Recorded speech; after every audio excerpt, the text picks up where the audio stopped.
Selon les statistiques de l'Union africaine des aveugles, l'Afrique compte environ 38 millions d'handicapés visuels. Le Maroc, qui a été désigné pour abriter le siège principal de l'Union africaine des aveugles, prévoit d'accompagner et de soutenir les initiatives de l'organisation.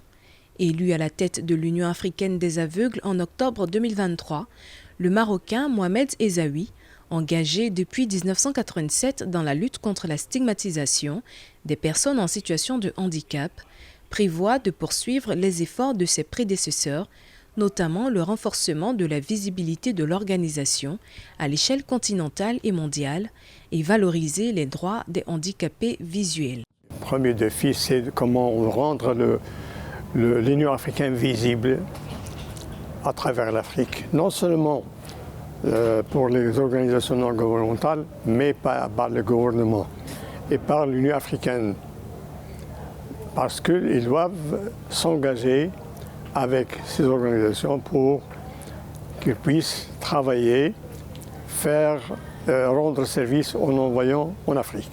Devenu aveugle en 1966, Mohamed Essaoui obtient son baccalauréat option lettres en 1973, puis sa licence en langue anglaise à la faculté des lettres à Rabat. Il a occupé le poste de vice-président de l'Union africaine des aveugles et membre du bureau exécutif de l'Union mondiale des aveugles au même moment entre 2008 et 2012. C'est en octobre 2023 à Rabat au Maroc qu'il a été élu président de l'Union africaine des aveugles.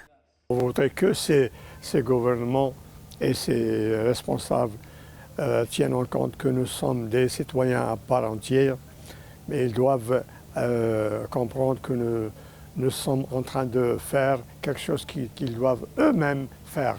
Mais ils doivent nous aider, coopérer, nous financer, nous donner les moyens pour que nous puissions rendre service à nos citoyens. L'évolution des technologies de l'information et de la télécommunication a démontré la capacité à stimuler le progrès et l'amélioration des conditions de vie des populations. Cependant, des efforts restent à faire pour le bien-être des non-voyants.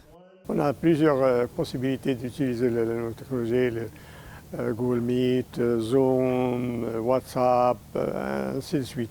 On doit utiliser cette nouvelle technologie pour le bien des non-voyants. L'Union africaine des aveugles souhaite un changement de paradigme pour se positionner comme l'un des acteurs majeurs du plaidoyer du handicap en Afrique, en localisant ses influences et ses initiatives à travers l'Union africaine.